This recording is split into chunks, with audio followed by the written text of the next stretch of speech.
Listening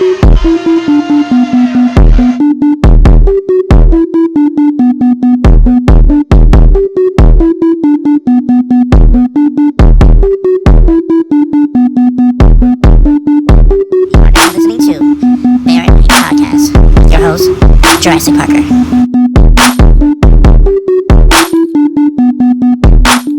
Ladies and gentlemen and non-binary, I'm your host, that guy from up the street, that guy that dresses up as a superhero from time to time, that guy that likes to come over to your house and leave presents under your tree.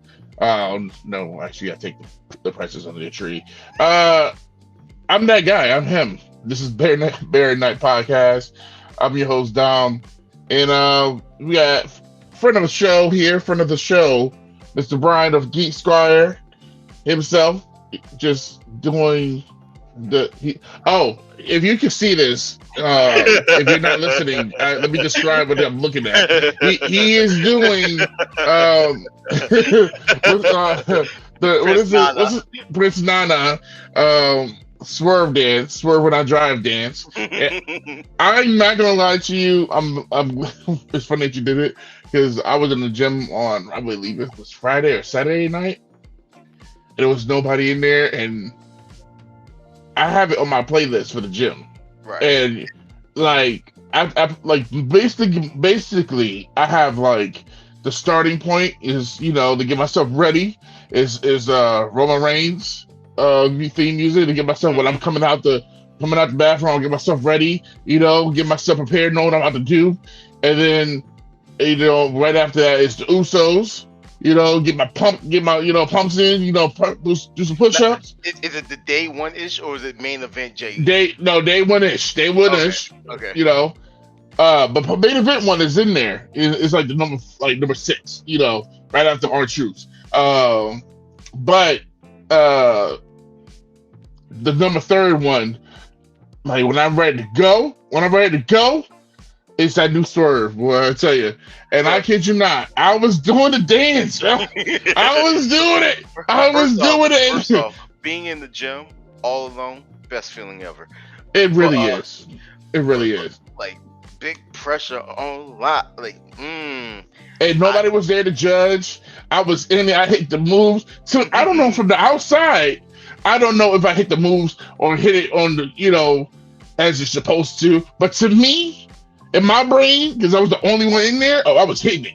I was hitting all the moves. I was hitting every point of it. I was in it. In my mind, I was Nana. Okay, I was there. You know what I'm saying? Like, matter of fact, walking to the gym, I was walking like Swerve going to the ring. See, we both big. We can't be doing that little dance where you like skipping across. Like, nah. I feel I'm gonna feel my meniscus doing all that. No, like I said, I was walking like Swerve. To the like when I got in my car, I was just looking around and stuff, and as I walked in, I was just looking around some more and everything. You had your Nino Brown going. Yeah, you know what I'm saying? Like City I'm ready to mess some shit up over here. I'm ready to throw down when I get ready. So when I walked out, I was on some Roman shit. I had my gym clothes on. I'm ready. Let's do this. Like, no man gonna say they got one on me. This is my show. I own this. Oh, I was on that tip. Okay. Boy, that promo's so goddamn good. It really is. No, we can't. I was gonna say that might be in the list. There's no way. There's no way. YouTube's already weird with trying to find a video. Ain't no way. Dude, I'm still trying to find a transcript. Somebody write. I don't, because I really don't want to do it myself. But I really hope somebody else did it and wrote the whole thing, because I want that all on a shirt. Put it on a hoodie. Ooh. Like, put that whole thing where he said word for word on the shirt. Oh my god. Ooh. Put it on a towel. Put it as a poster. Oh my god! Like, that could be every the new day. Ali poster. That could be the new Ali poster. Oh my god! Just that's the best quote. Like, come on! If you want a motivational Monday, let that be it. Every Monday. Ironically, recording this on a Tuesday. Yes, on a Tuesday. But and also, how was your holidays going so far? You know, uh, because if been if not the the F we've been gone for like 2 weeks, so yeah, so if the FBI is listening, I'm about to say some things. If my job were to suspiciously burn down with no one inside, it was not me. Uh, I just want to put that out there because if I'll be very quick. If y'all try to take away overtime from people, you won't see this country shut down real quick. I just want just saying, just just I was saying. wondering where you was going with I'm this. just saying, you know. 'Cause, I was trying to figure out what you was going with this. Like, what we doing? that's all. Cause like I'm just saying, I'm fine. Everything else is fine. But y'all take my OT away, I will burn this bitch down. Let's get on with you. Well, I mean, it is what it is. You know, hey, usually right now Tuesday would be a day where I would be at work. So, um, it's been kind of slow at my second job. So, here and there. So instead of like being there and they say, hey, everybody, you know, who wants to go home at a certain point of the night, I guess they just say, you know what, let's just cut it and do it already. You know, so Don't you love that? Like you be like at work, like man, if I get a few hours extra here and there, I can have somebody. Yo, anybody want to go home? Or you are already at the door. You there's not even a second thought. Like you are I'm already already gone. I already clocked out in my brain when I clocked in. I'm ready to go. As soon as I clocked in, 5 minutes later, I want to go home. Bro, as soon as you clock in, as soon as I wake up in this bed, oh my, like I don't want to do this. I don't want to do this. It's just something about, not to go on for long with this because we got to get to our underrated matches. Yeah. That's what this whole premise is about. This whole show is about. Yes, because that's a whole different tangent. Customer service is hard. You know, it's a hard job, and I know I hate people that be like, if you don't like this job, then why are you doing it? Or find another job or whatever. You know, the people that do that when, you know, if that customer service person is headed up to here, you know, already, it's like, or just having a bad day, like, but yet they got to put on a fake face for the masses, you know. And holiday season is one of the worst times. People are already horrible, you know, but they are on a extreme level of rudeness during the holidays. I feel like, you know, especially when I worked in retail. So, it sucks, you know, but you know what is people feel like they got one over you because you're in customer service. So like anything you do or say, and reverting back to, like, you know, to them as they were rude. Oh, I gotta talk to your manager because you were mean to me. See, and that's the one thing I love about my part-time job is my boss loves all of us and will physically fight anyone that does anything to their employees. So, like, we had customers, young teenage boys, and I work at a spicy store on the side. It's not really, it's Spencer's, but you know, we sell spicy stuff in the back. I work at a strip club. Oh yeah, you have it much worse. But they were all in the so back. We're all spicy over here. They were in the back, and I have to make sure they don't steal shit because teenage boys. But they're, you know, saying a bunch of stupid shit. I'm like, all right, that's cool. I don't know why you're telling me this, but all right. And my manager is around 5'11", 6 feet tall. She's a tall lady, and they're talking shit the whole time. She's fine. She's cool with it. Whatever. The moment they said something about one of our smaller employees, oh, she was about ready to throw hands, and I'm like, boss, you just bought a house. You cannot go to jail right now. We cannot lose the store right now. Let it go. Let it go. Just. She was like, I will fuck them up. Like, I know you will. I believe in you. I believe in you. But we none of us can catch a charge right now. It's just let them go. They stupid. Let them be.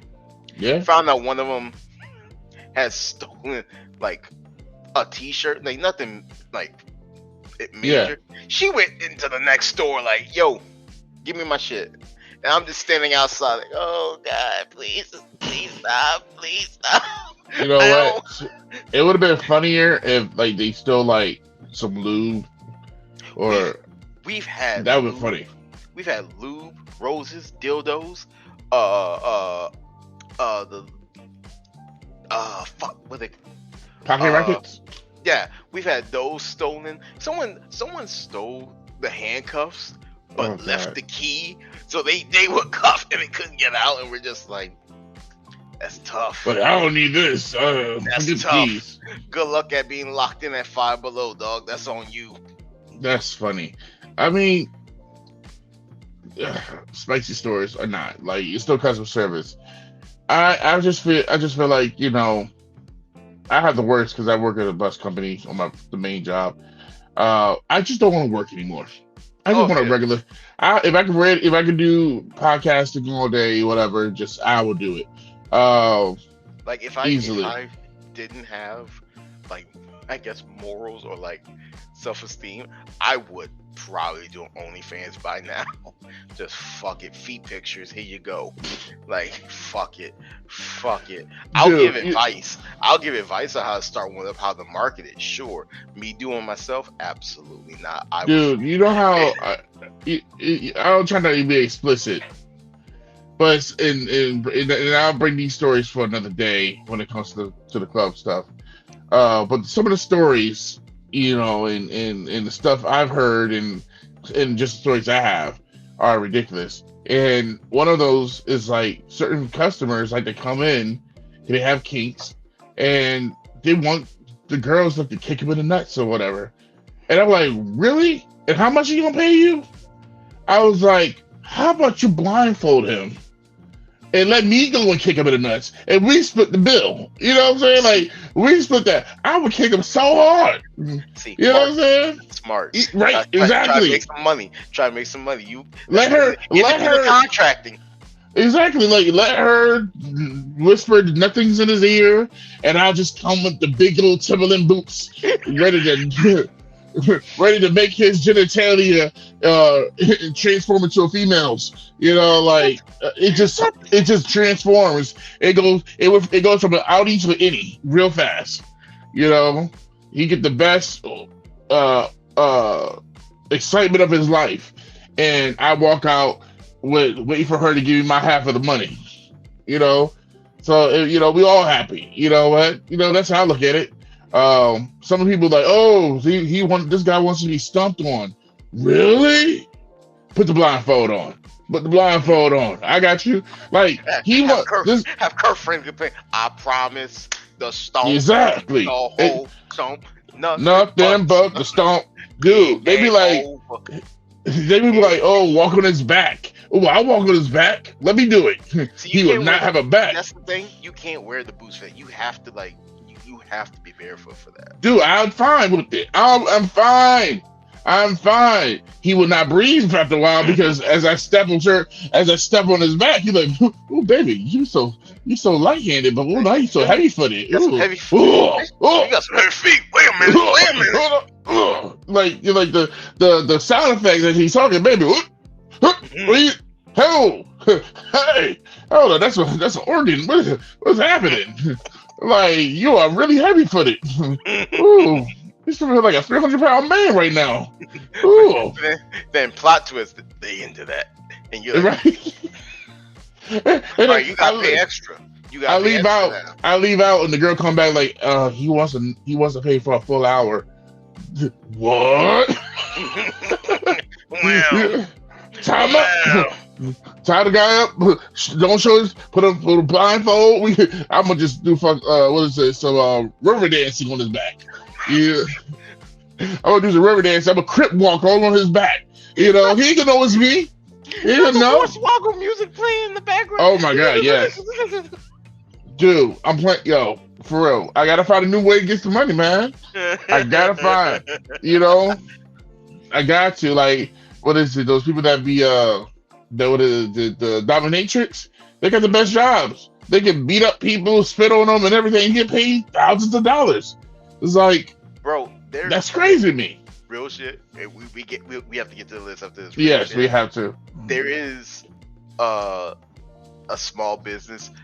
Chick was like, she'll cut your grass and stuff. She'll cut topless, right?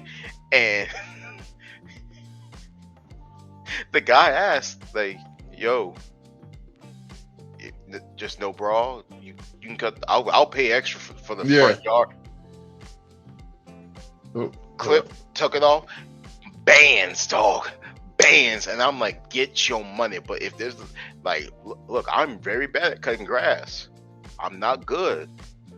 But like, I'll let the fucking Hershey nipples out, dog. I'm just it's just so many things that they're out there, like like there's so many jobs that a woman can do easily and get paid for with just showing their body parts that is ridiculous. And it's just like there's always a horny dude out there willing to pay horniness X amount of money. Is a very marketable society. Horniness is a thing.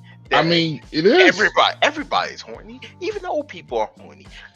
I mean, go to Florida. They got the most STDs, and it's all the old people in Florida.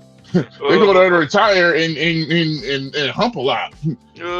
So they that's the most STD ridden area is in Florida, Fort Lauderdale. I wonder that's why they call it Big Pun. I'm just saying, man, it's horrible. It's horrible, so yes, and also before we do that, I just hope go into anybody that feels the type of way. I'm gonna lead this all to you. Is fuck them and die mad. Oh yes. So figured we share that a little quick. Watching a few days ago, found out Game of the Year, Baldur's Gate 3. Before they became Game of the Year, there was a mod that took away a lot of the queerness in the game.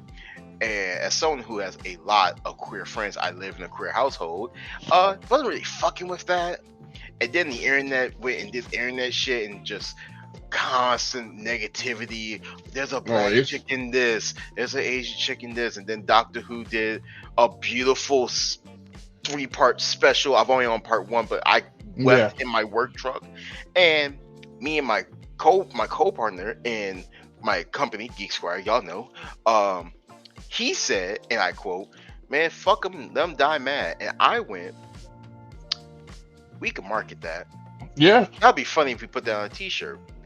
And then I made a video on my TikTok, which you can follow me there, Geek Squire, that we're thinking about doing shirts called "Fuck 'em, Die Mad."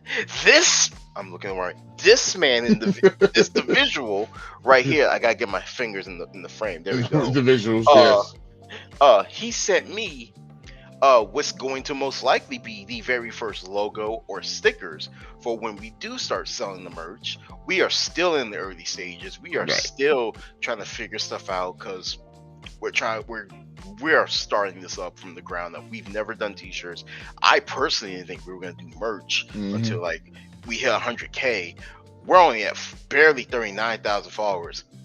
But honestly, I'm sick and tired of seeing all the negativity for everyone, for people of color, for queer people. I'm sick of it.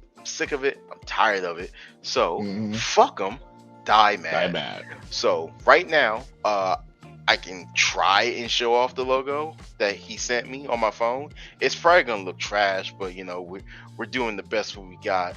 So if y'all can see it, yes, got the Run DMC logo. Yeah, I figured that'd be the nice starter with it. Yeah, because I think I was half asleep when I saw it. When I saw you post about it, something I don't know. I can't remember. Yeah, probably was because I can't really remember. But it was like half asleep when I saw it.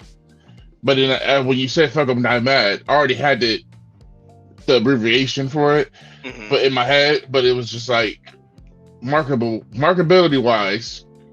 I was like, okay, you can't wear that everywhere if you want the full lettering, full spelling it full out. You want to be able to have it on everybody, but also be kind of respectful to everybody, like who's walking around. because you don't want to be too vulgar on t-shirts, Right. or stuff. So that was the best way to do it because you can say what you want to say, but also somebody gotta decode it, because it just looked like who's fuck 'em, who's fuck 'em, frig 'em. What is that? Frig 'em? Is it friggy? Like people not gonna understand it as real, like unless you actually say it. So Right. that's so the red and black, the Run DMC is like iconic. So literally, I just went to a generator, just found it. Like it's just Run DMC, and then found it and I sent it to you. But it was just like an easier way. It's just like this works because just abbreviating what you want to say, you get the point out there too. Because I think it was the night before, or depending on I think I was at work. I was on Facebook and people were talking about the new Grand Theft Auto, and they were mad about it was a girl and stuff. And I'm like, who gives a damn? Like it's dope to me. And plus, you get to play more than one. You get to play her and the guy. It's a Bonnie and Clyde. It's one of the protagonists. Like it's a male and female, but people got hung up on being a female. Exactly. Which, no, let's be real. Look at them, y'all. If y'all can see this, y'all watching this. You gotta focus. Y'all know goddamn well. Y'all ain't worrying about the characters. Mm-hmm. I know y'all saw them physics. Yep. If you horny, you know the physics I'm talking about. I'm telling you right now, we ain't about to leave outside. No, I promise you, the devious things that are about to be done in this game and be put on Twitch, TikTok, Twitter, Facebook, Tumblr, especially Tumblr. I bet you that's gonna make a comeback. YouTube, all of it. Y'all think we're degenerates now? You think we're degenerates now? Let this game come out. Ooh, Tozawa, you nasty. You nasty, Tozawa. That's how nasty. And the rumor is that the DLC for it will be just like extra cities, like the Dominican Republic. Which, if they did the DR, a pod called Blurred said best. Your PS5 is getting the clamp. That's happening. But personally, New Orleans is right there. We've had one game, Mafia 3. I'm just saying, Rockstar, if y'all make a DLC where you either get to play as or help Lil Wayne make music like y'all did with GTA 5, I guarantee you all Louisiana's crime will disappear. Young Moolah, baby, bop, bop. The Carter 1 through 6 will be. Do you understand the money y'all could be making right now? Much. Y'all about to make billions, son. Billions of dollars. Y'all could make trillions if y'all got Lil Wayne in this. It will be dumb. Let's be honest. The story ain't gonna be shit. But bitch. Oh my god. We've gone so far off topic. Like, I think we're like, what, 20 minutes, 30 minutes in? We have not. So what we about to do is get into this countdown, because let's get the folks we've been waiting for. So this is what happens when you've been gone for a couple weeks. Yeah. Holiday seasons. All right, so we are doing wrestling's underrated matches. This is our opinion. Nobody else's. Separate from everyone. We don't know what each other got until we say it. And I'm pretty sure this is going to be either controversial with some of these matches, or like, really? Huh. Interesting. I would never did that. Like, or I didn't see that coming, or maybe I don't remember that. It's going to be one of those. Brother, what is your first one? So the first one actually wasn't gonna be on this list. It was on Facebook, and I went, "Ooh, I forgot about that match. Let me check that out." And I watched it and went, "Nah, that has to be number 10." Number 10 from January 7th, 2007 on SmackDown, in a Beat the Clock match.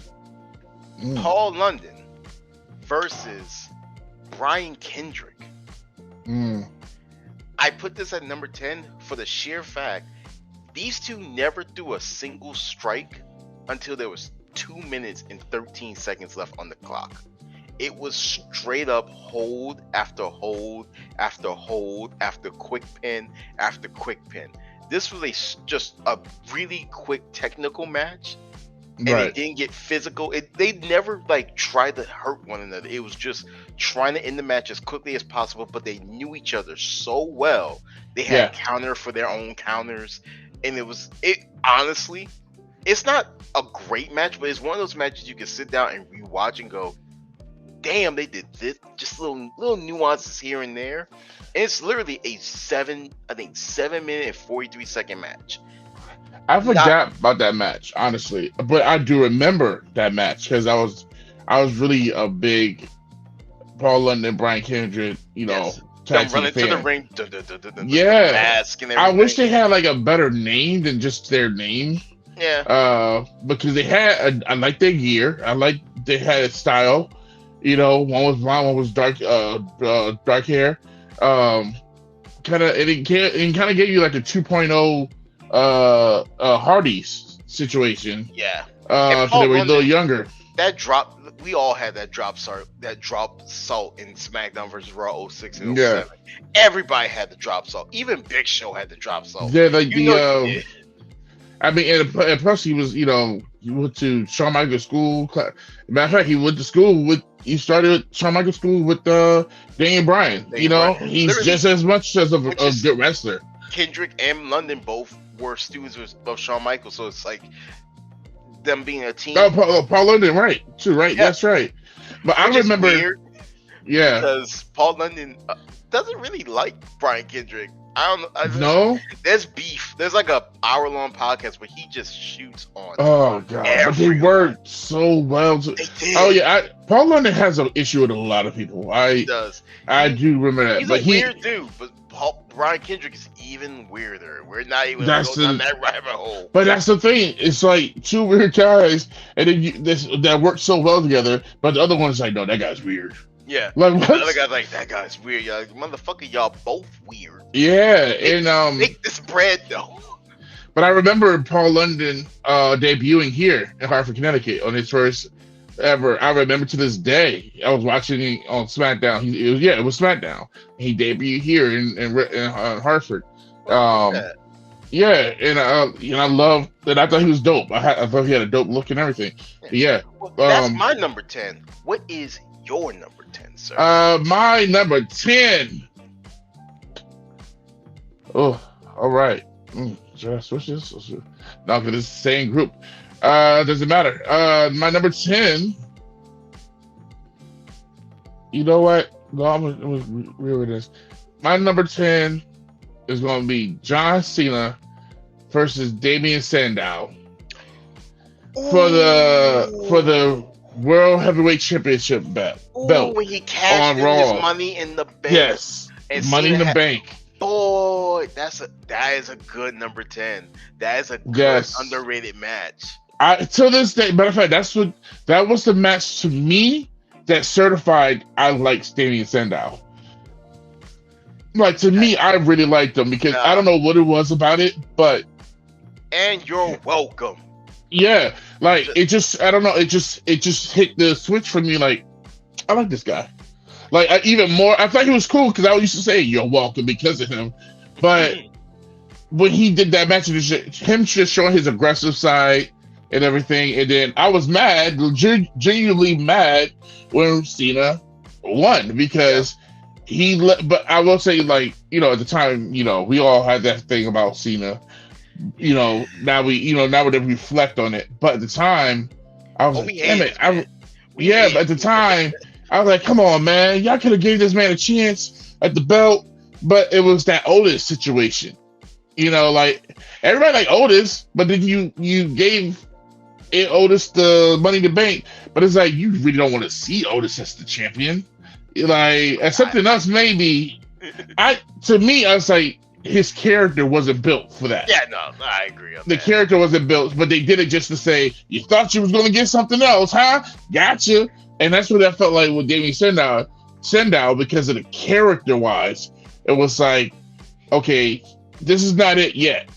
I would say he was, once he got to the when he got with the whole thing with the Miz afterwards. Boy.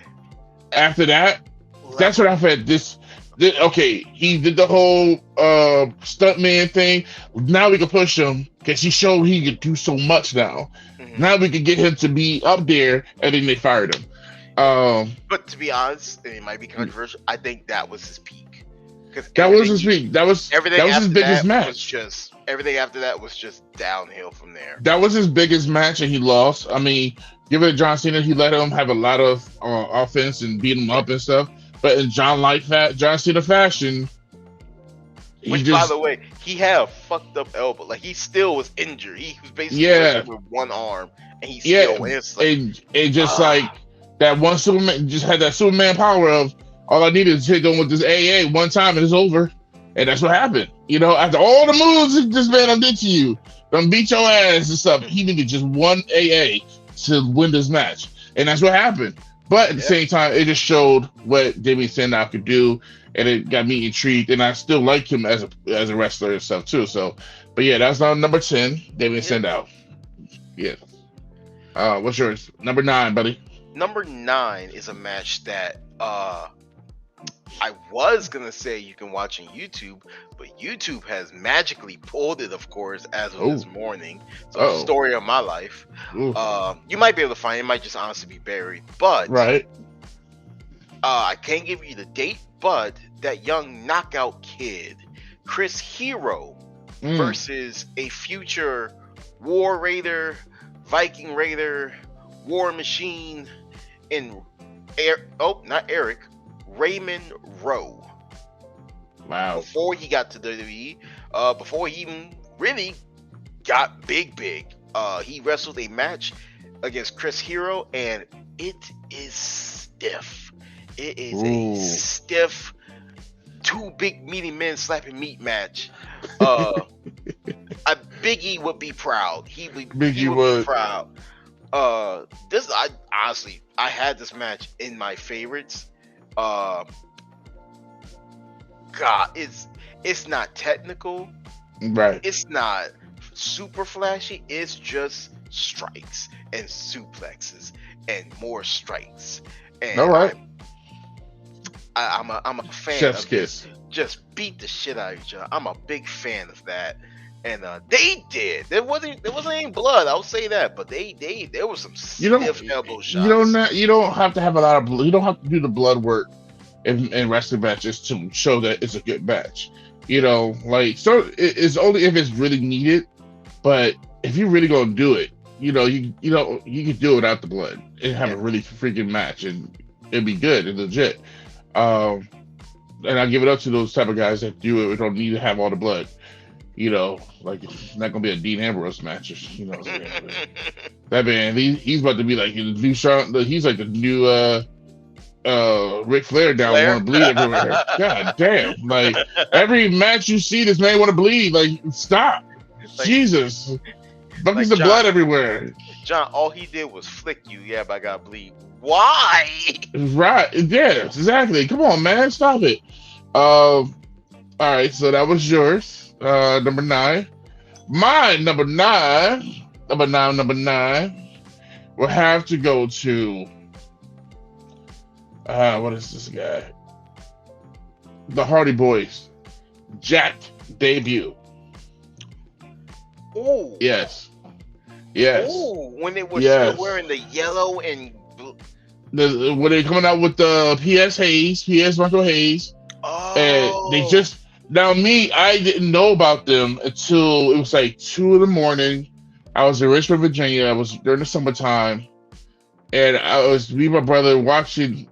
I don't know what we was doing beforehand, but we just in his room, like my brother's room, and turned the TV. And it was on Fox. I believe it was Fox or whatever. I'm not sure what channel Jack was on, but it was like 2 a.m, and it was just you there? You there? Okay. The screen went off. It was like 1, 2 a.m, and it was on, and that was the first time I ever got introduced to the Hardy Boys. Because they had Michael P.S. Hayes. I thought the look was cool with the cargo pants, with the shirts and stuff, with the Like it was something about the look. It was dope to me. And here these guys are jumping on the sides and doing their stuff. I don't even know who the match was against. But the first match is like they did their moves, the iconic moves that we all know. You know, we saw it was the Swanton Bomb with the poetry motion. We get the twist of fate. All these moves that become iconic later. This is what it was at. This is the first matches, and I'm like, to this day, still one of my favorite matches. It was fun. It actually had fun in a match. I respect it. Like that is. Also, you a popular man. Someone is blowing you up right now. Say again? I just keep hearing you're a popular man. I keep hearing your messenger go off. I don't have any messenger going on. So I'm just going bloop, bloop. Is it me? No, that's you, buddy. It's not me. Oh no.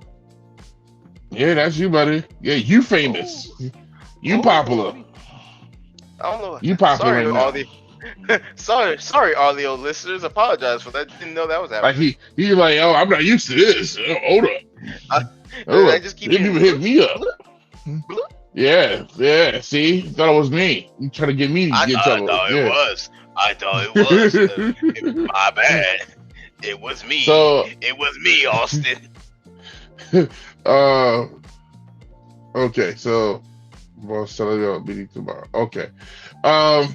So yes. So that was mine, Jack, Hardy Boys. Okay. And I love. And I ain't gonna lie. After that, I was a Hardy Boys fan to the day I died. After that, oh yeah. They even have music. As much as Jeff fucks up, the black community won't let him go. No, hell no.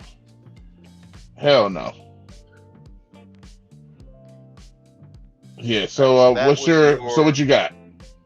So number 8. Now, ironically, what you said, it actually applies to my number 8. Because number 8 is from a little show that a lot of wrestling fans know as Pro Wrestling Guerrilla, PWG. Okay. From March 28th, 2014. Kyle O'Reilly versus Johnny Gargano. Ooh. And I say this is an underrated match because, unless I am mistaken, and I can be wrong because I didn't get the chance to really deep into this, making this list. Right. I think this is their first match ever.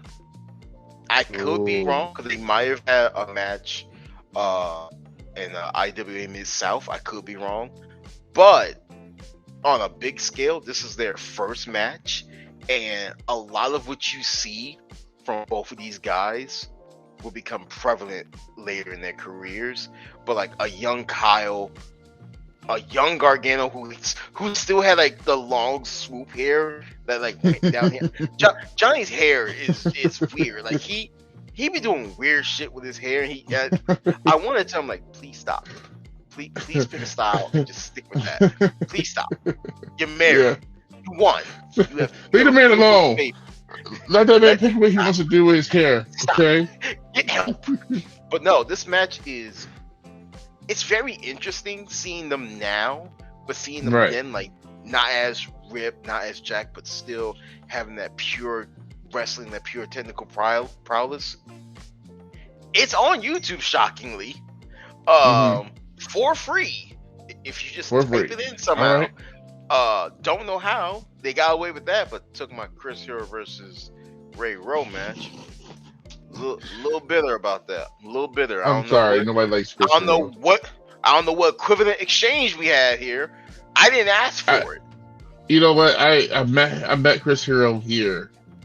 It was at a little wrestling convention, and it was like, I think it was the first and last time I ever go to a wrestling convention, because it's just not the same as the regular conventions I'm used to, especially when it's like in a pool hall, like not a pool hall, but like hotel, and it's just like conference room, and they just so small.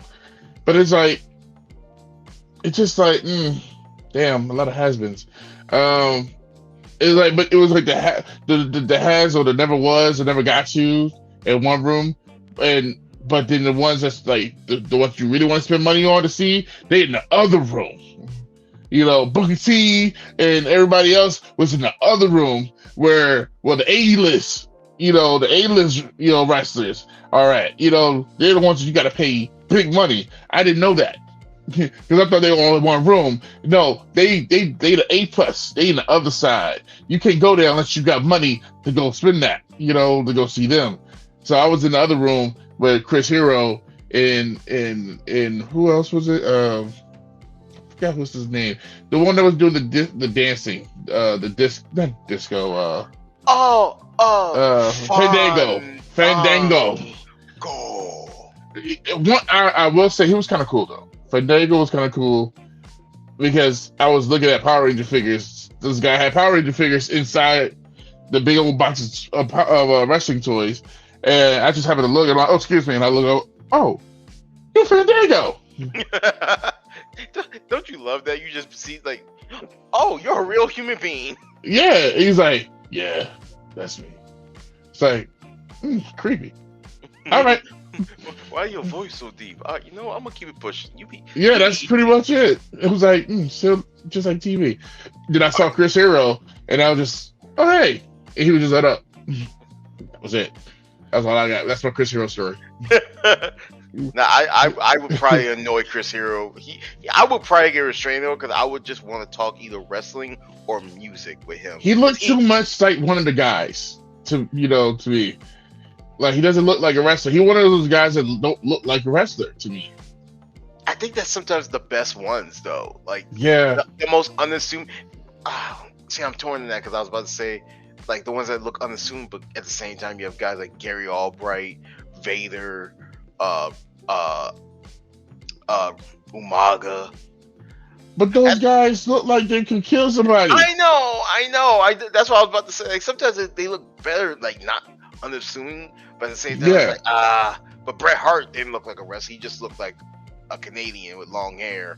Bret Hart just looked cool regardless, honestly. Bro, look, everyone says him and all Dimon in front of that lake should have been on Canadian money. That should have been a Canadian bill. Like, yeah. Like, he just looked cool to me. Like, there were certain things about the guys back in the 80s, the 90s, they had, like, when they're not wrestling, they still look like somebody important. They still had, like, a look to them. They didn't even have to be like, I'm a wrestler. It's just like, you somebody, ain't you? I don't know what you do, but you do something. You do something cool. You just do something that's way better than what I do in my life. That's how I feel. Like, you do something. That's the energy. That's the look that somebody like a Bret Hart does, or somebody like a Shawn Michaels at the time back in the day.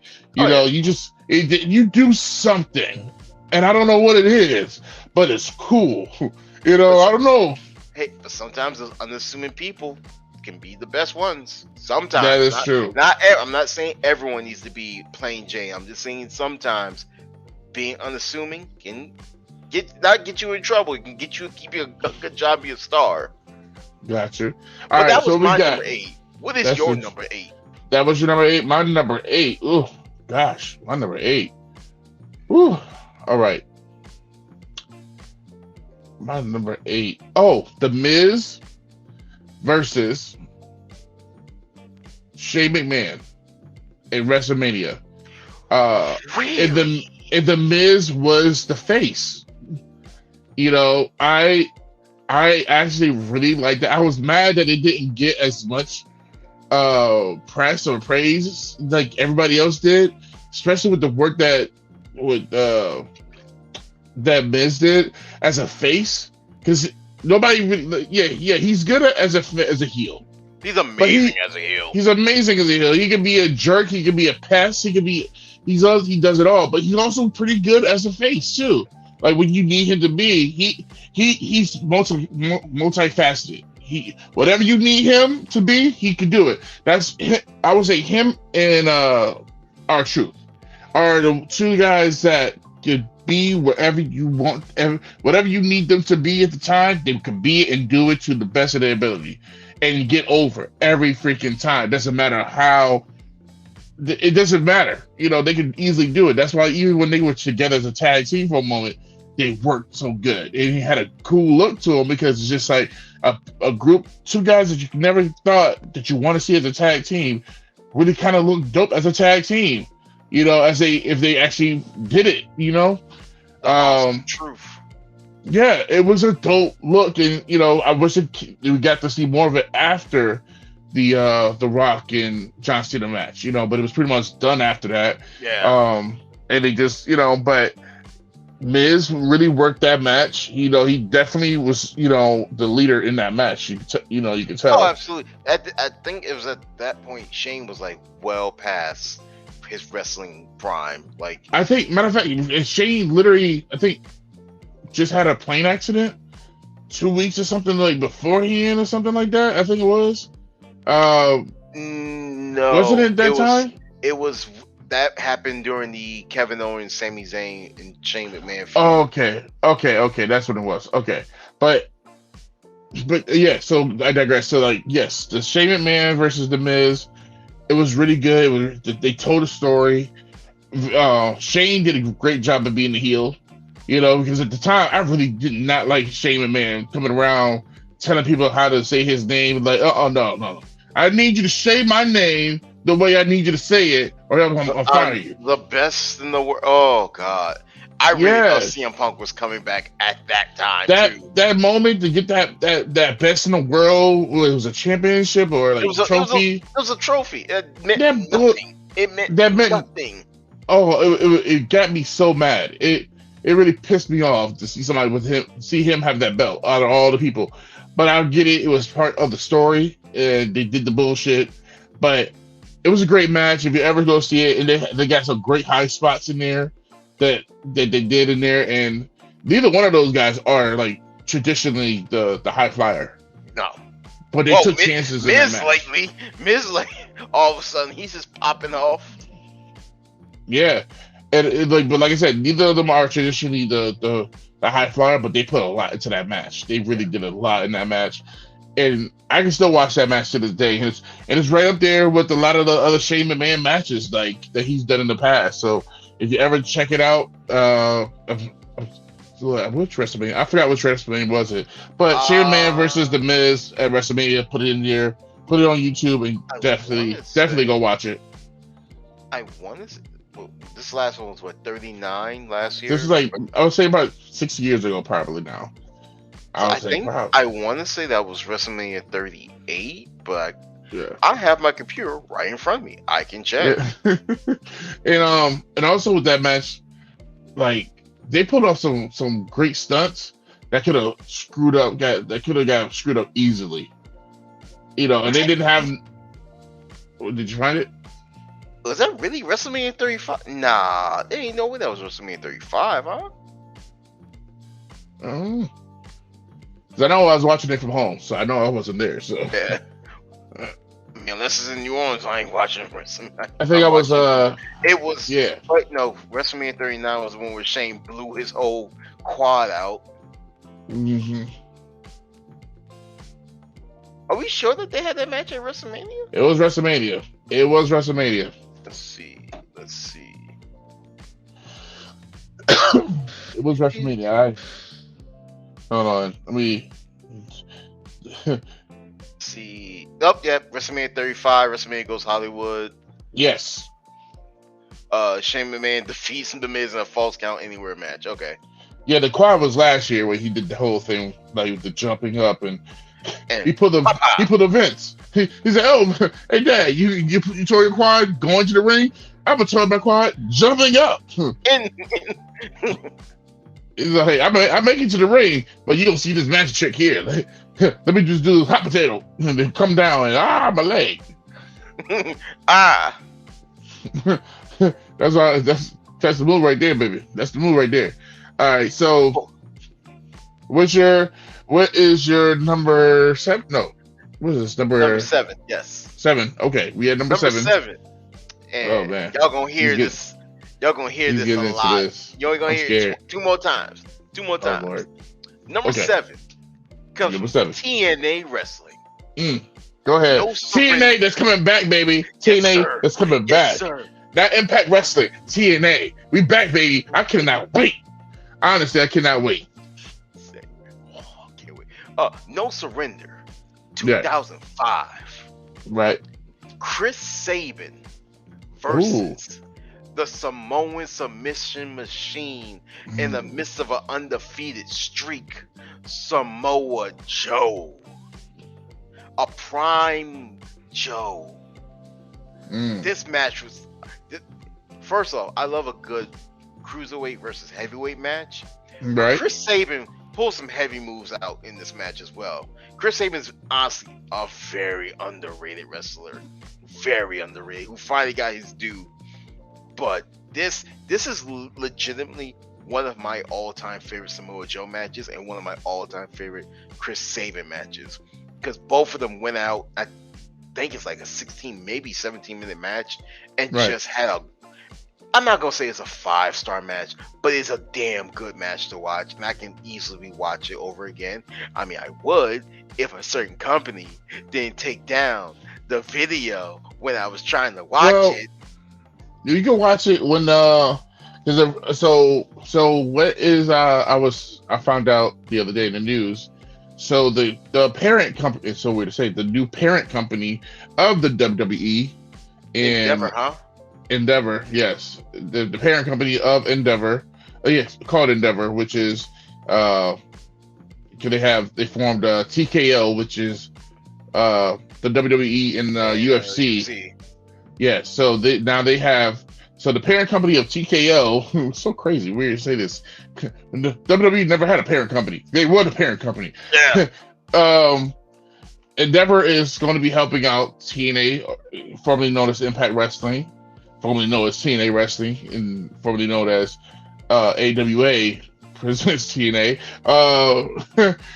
They are going to be helping them with the app and pushing that in the Impact Plus app, huh? Yeah, so they're gonna be putting more of the matches there from the past, and basically like give it a whole new look, and they're gonna be the power through putting that out for the fans and stuff. So you can watch, and then also not only will you be able to watch all the Impact Wrestling from the past, you get the present day stuff too. So they're gonna be playing their on the spot matches those days, when it comes on, as it does on TV, but you get to see those matches live on the app. So yeah, Endeavor is going to be doing that for TNA. Yeah. Well, this is a wild time to be a pro wrestling fan. It really is. I'm happy for TNA because they do need that look. They've been around for years. I feel like with the mismanagement over the years, with different companies and different owners and shit like that, like they should be where AEW is right now. But AEW only is AEW because they learn and watch what everybody else did wrong to where they could be where they are right now. They learn from TNA, it's by watching their stuff, and got guys who worked at TNA, got guys who worked in WWE to help bring this company together to where they are now, because it's like, no, you don't want to do that. You don't want to do that because we've been through all those companies. So you got legends that are helping to make AEW the way it is because they worked at WCW, AWA,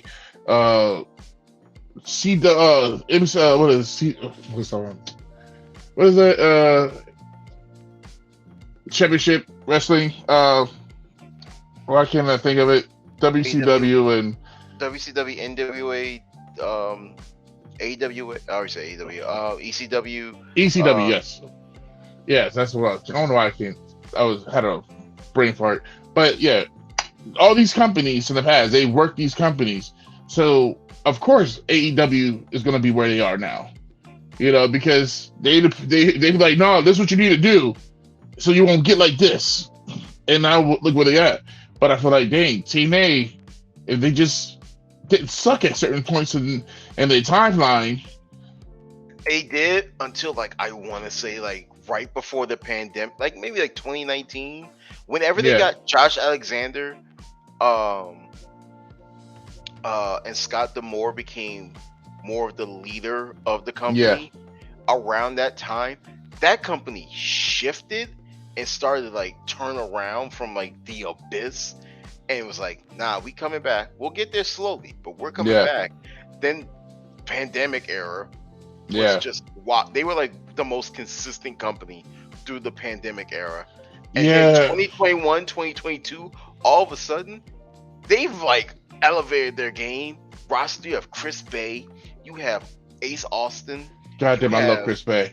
I love Chris Bay. I would love to talk to that man. He's dope as shit. So cool. Again, Josh Alexander. Surprisingly, they had Ethan Page, but Ethan Page decided to leave to go AEW. Dude, that's the thing. They've had they had wrestlers that were okay. They were good here. Mm-hmm. But then they go to AEW or they go to WWE and get bigger and become an actual name. And it's like, damn. See, and it's weird because sometimes it's the reverse. Sometimes it'll be a star that isn't, what's his name? Trent Beretta was like, yes, okay, cool in NXT, leaves, gets bigger. It's actually a bigger name and impact in AEW than he was in WWE. I was a Trent Beretta fan too. I was a Trent Beretta fan as well. Oh yeah, like honestly, smaller venues, smaller company. Yeah. More creative freedom, more ability to do instead of just being restrained.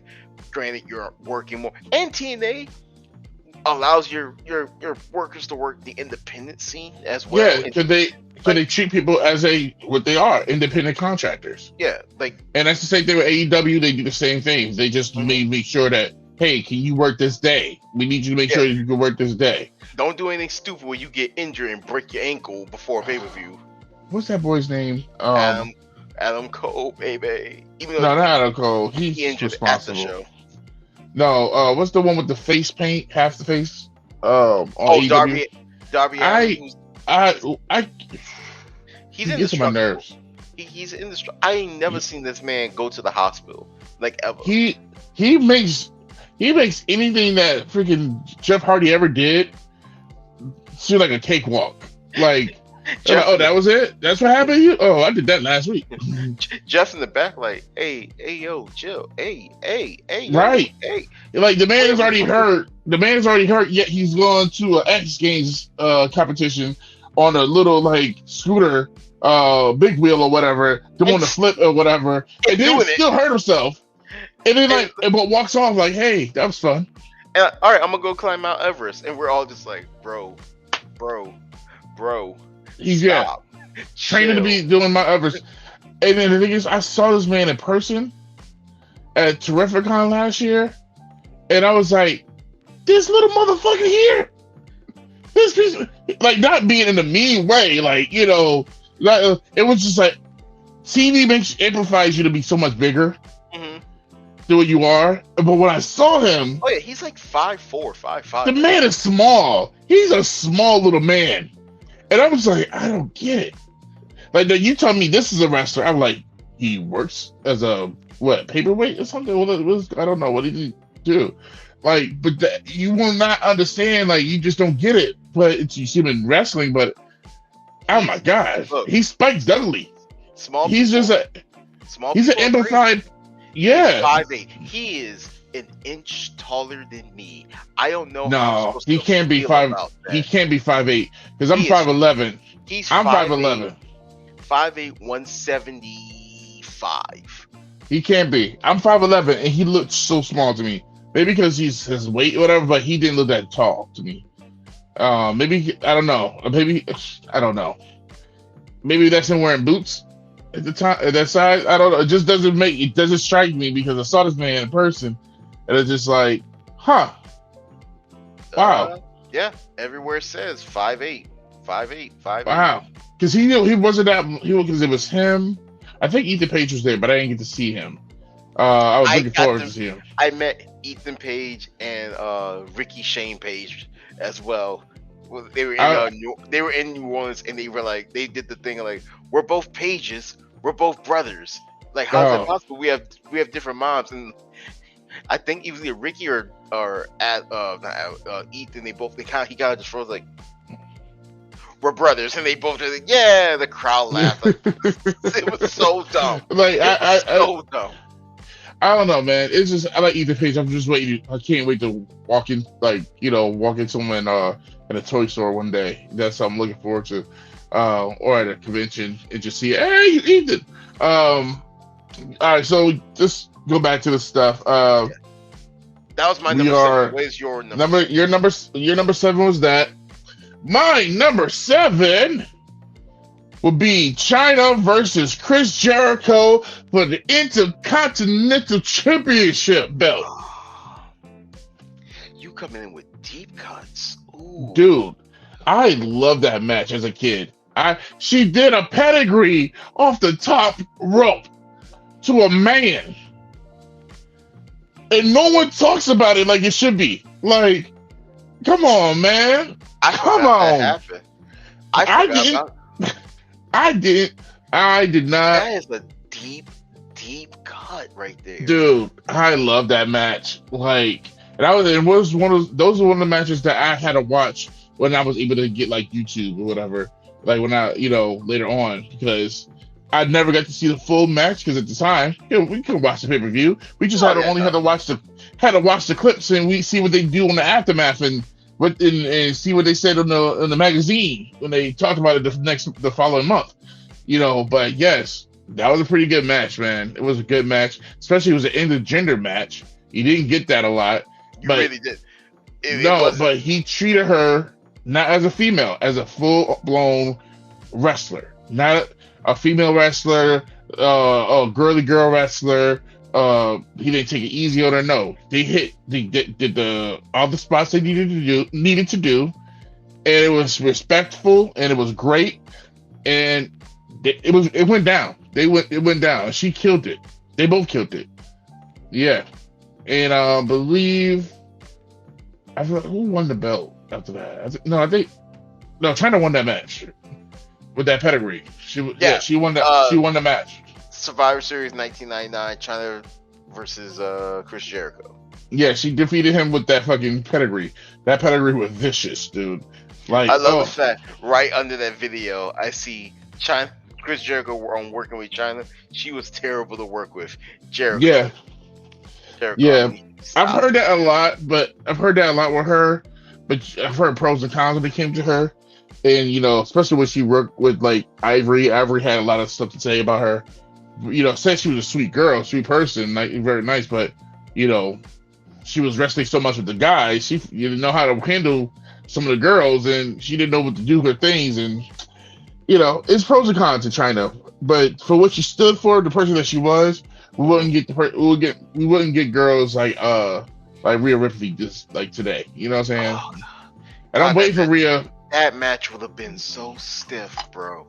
I'm waiting for Rhea Ripley to do a full-blown intergender match for IC belt. I want to see it. I really want to see it. She's had a few. She's dealing with Tozawa and turn that man inside out. Yeah, but that's Tozawa. Everybody can pick up Tozawa. The little girl that's with these guys now, the Swoosh or whatever. Thank you. Like, Ivy now. Oh my god. They all can pick up Tozawa. Tozawa is a regular small guy. Now, if she want to be like Lash Legends and pick up Otis, that's different. That's a big old grown woman right there. No, that's different. I'm just saying, Ivy. I know you with one of the Creeds. I think it's not Judas. I think it is Julius. I'm just saying. Is that the taller one? He's the tall, lanky one. The one that can suplex you 17 times over and over again. I was just saying yesterday, that man is scary strong. Like, that man. My man had someone in a fucking hole, picked another grown man up with one arm, powerbound them, and still like, motherfucker, what are we doing? The man got hops. Have you seen him do the jump in the gym? Like, yes. Oh my gosh. Why? It's amazing. What is that's not milk. That is creatine. That is Kryptonian DNA. That's what the Creed is in there. That's why they put Creed. Creatine. That's what it is. Shit. What the fuck? The Creatine brothers. Yo, for real, they remind me of clones of somebody like DNA, a few different chromosomes of DNAs or whatever to make these two, because they're good at such a young age. and they remind me of so many different tag teams at this point, and I love that they actually are brothers, you know, Yeah.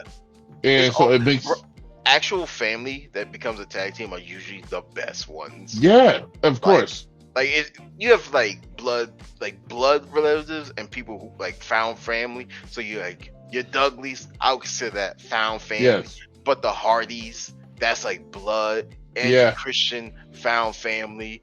Uh, Kane and Undertaker. I what don't know. put I the don't know what. out. You know what? I had something going. I should have stopped.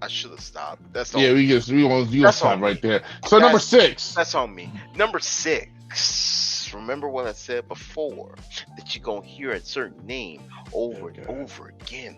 Samoa Joe. I said it is Samoa Joe from Turning Point 2005. Okay. And one of their best matches. Personally, I think their best one-on-one match. Mm-hmm. The Samoan Submission Machine Mm-hmm. going against the reigning, Mm-hmm. defending, 2-time Triple Crown champion, Mr. TNA himself, Mm-hmm. the phenomenal one, Mr. AJ AJ Styles. And one of his best gears, by the way, the black with the fucking blackout baby blue, phenomenal one. Oh, I love good gear. But we ain't talking about that. We're talking about the match. You know This what? is one of the best one-on-one matches, and I wished and hoped and prayed that we would have gotten WWE, but understandably, age is a terrible thing sometimes. It gives restrictions to the body. You're not 27 no more. You're not 24 no more. Now Yeah, you're in your right. mid-40s, asking your body to do a springboard 450 splash, and your body like, hey, dog. Your L5 and L4 are saying you got maybe 2 more in me before we flare up, and you gonna be laying here with 37 ice packs, dog. We gonna try to get you up there, but we don't know if anything gonna happen when you come back down. You got one in you.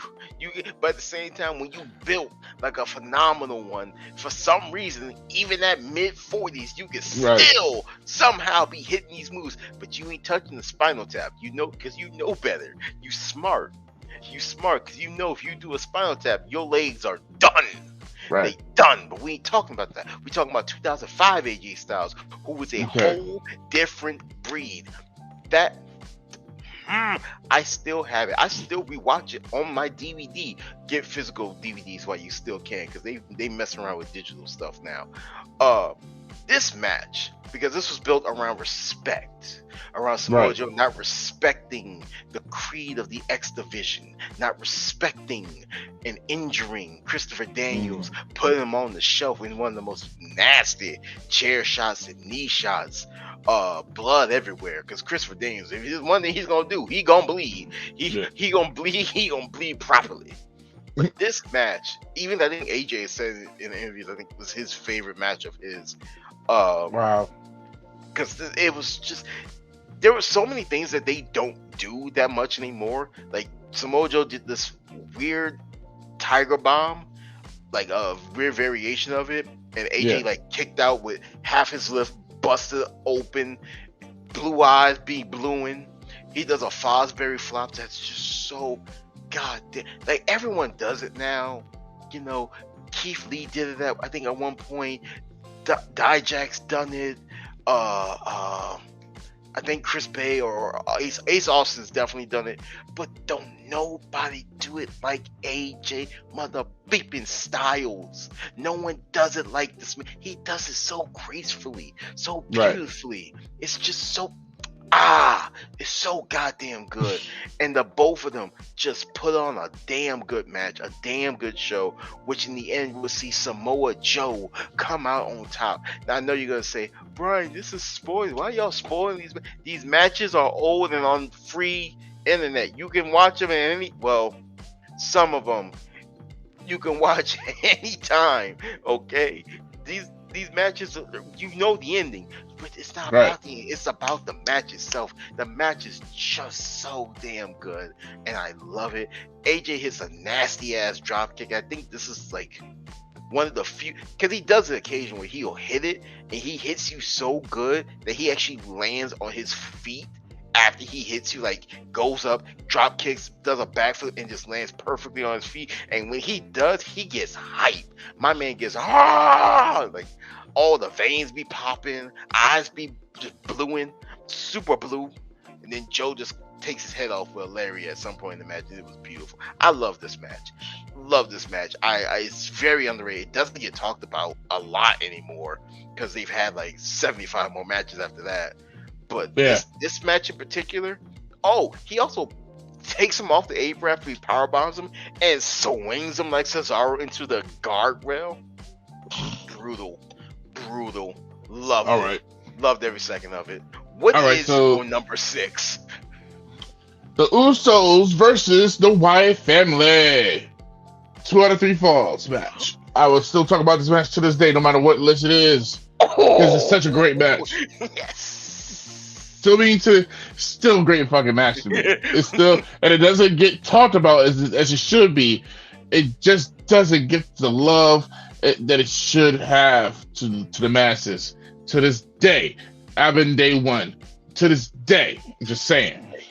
To this day, it is a great match. Please go check it out. I forgot which pay-per-view it was, but 2 out of 3 falls match. The Usos versus the Wyatt family.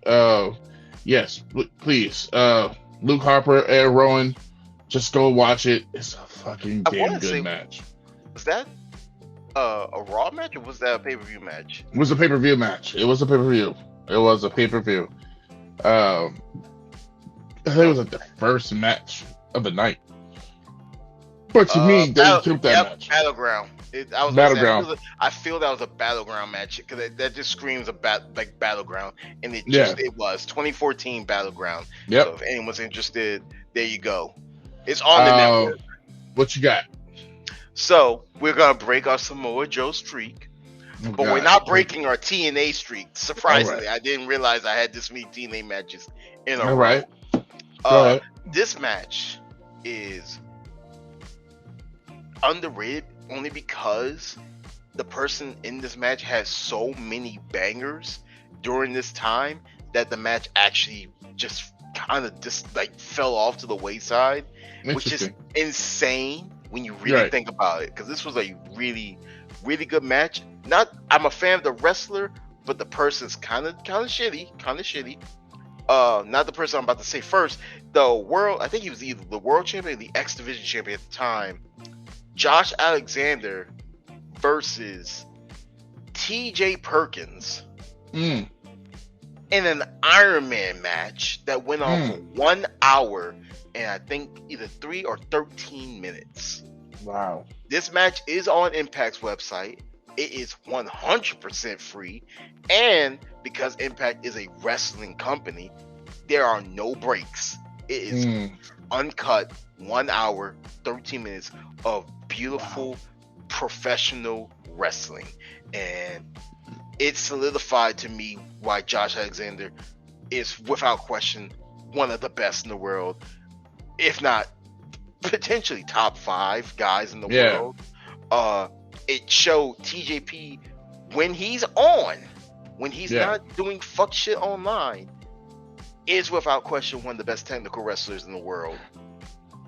I'm not gonna say I don't like I don't really like the person that much. Don't message underage girls. Just straight up. Ooh, Perkins? Don't do that. Yeah. Oh. Yeah.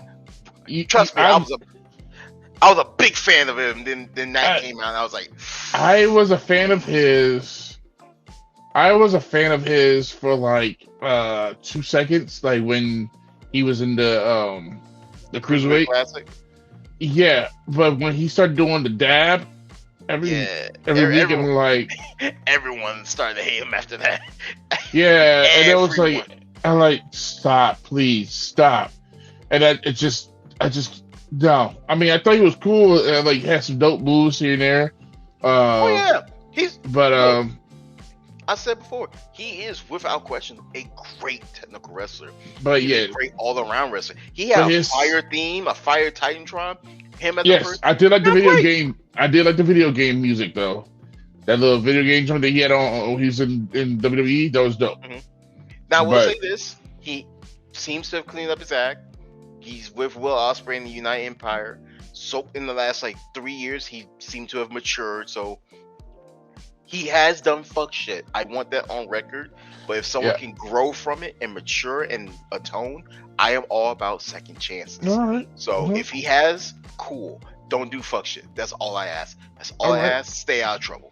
I'm gonna leave my piece on that. All right. So since you brought that up, and that was your, what was that, number 6? Number 5. We're in the top 5 now. All right, we're in the top 5. All right. So good thing we brought up T.J. Perkins and stuff in the cruiserweight challenge, the cruiserweight division and stuff. Because I gotta give our number 5 to Mustafa Ali versus Cedric the Alexander at WrestleMania pre-show for the Cruiserweight Championship belt. Yes. Come here. I was there for that. I hate you.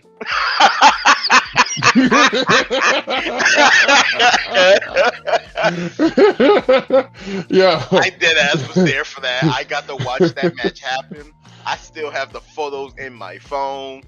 I love that match, boy. It was like the heart and soul of the cruiserweight division, boy. It was right after Enzo got fired, so like the whole division was just in disarray. It had to be rebuilt, and then you have these two guys who epitomized that cruiserweight division. Oh god, that is a great match. Yes, it's it not really like was. It's not like a all-time banger. No, but it is a fucking great match to watch. But it's a match. It's a match to show these two hungry guys, two young hungry guys ready to go. You know, they have a future. You know, they have something there that needs to be unlocked. Yes. You know, eventually, because you get one guy to be in the hurt business, another guy becomes the leader of a radical group. But both of them get to show the other side of them, you know, that should have been more promoted later on. Especially Ali, who can talk. You know, he can talk. When you let him talk and especially if he's a heel, oh my God, let that man go. Let that man cook. But they didn't pull the trigger like they should on these guys. But this is the start. This is the beginning of it. And, you know, I love both. And it's something out of the ordinary because both of these guys don't look like the average WWE superstar from before. You know, and the look is different. Their style, the gear and stuff, like they just have something different with them. And it's like, I don't know what's about to happen, but I want to watch this match. Yes. You know, it's something about it. And it was a good match. It was a great match.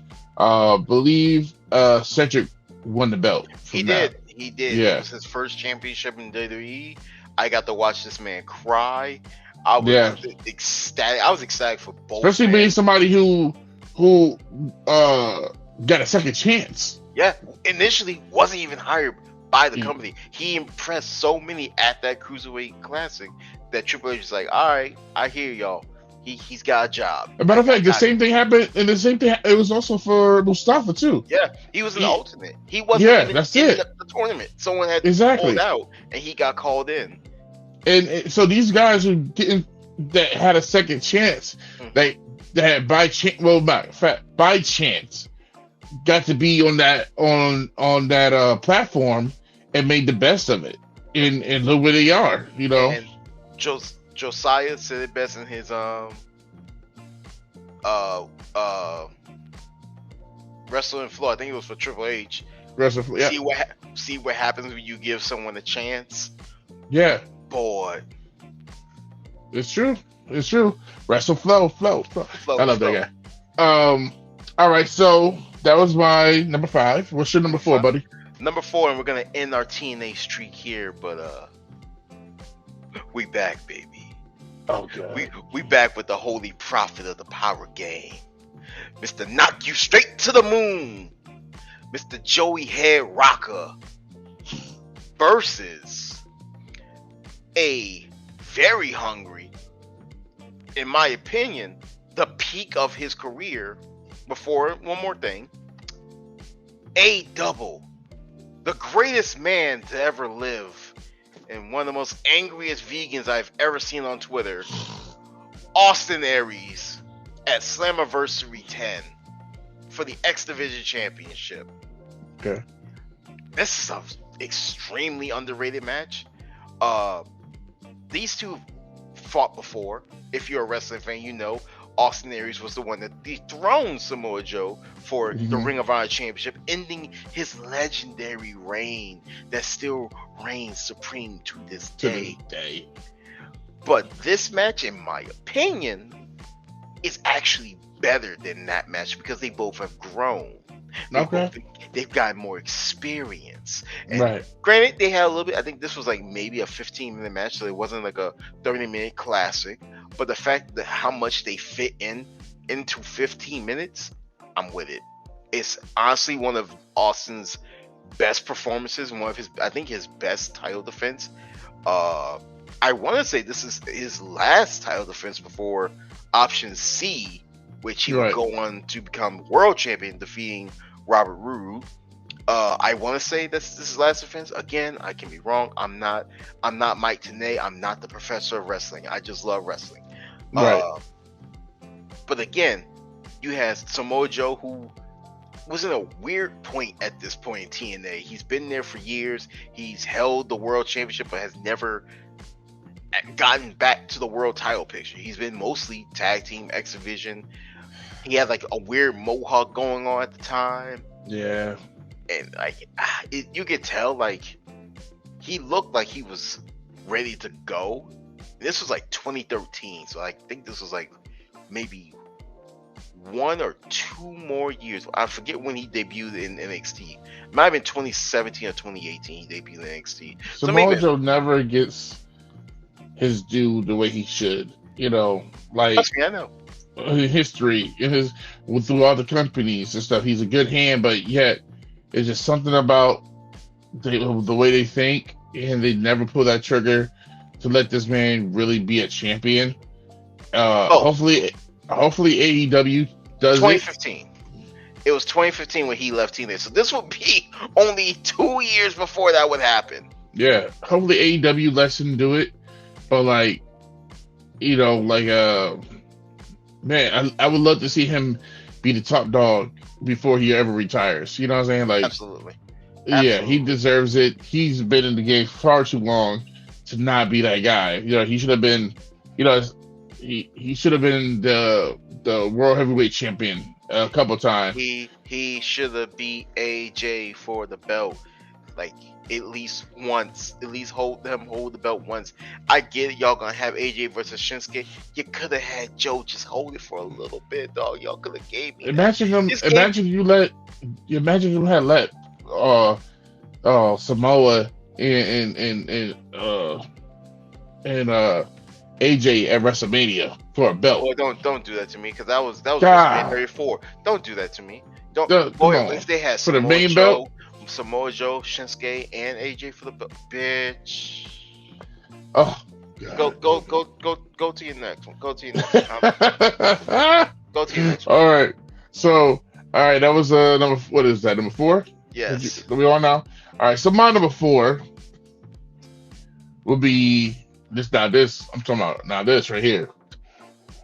It's gonna be a major cut that you're not even gonna remember, and most people are not gonna remember. But this was on a SmackDown taping for the Tag Team Championship belts. The old ugly penny ones too. Oh, see, I thought we were gonna go with the old beautiful black and blue ones, like the. No. We're not going that. No, we're not going that route. But this is. I know what match you're talking about. Continue. Well, I don't think so, because nobody gonna recognize this. The Usos. Mm-hmm. Okay, now this is back when he was doing the face paint.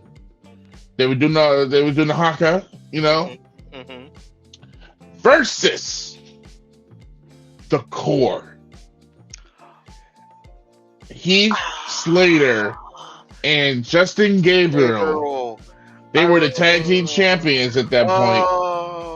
I thought No, see, that's what I'm talking about. This is just a deep major cut here. See, you said the penny belts. I thought we were talking about like the blue and silver ones. Oh, No, you the talking about penny, the the penny one, copper, the copper shit. copper. Yeah, yes, yes. Hell. This is the ugly ass.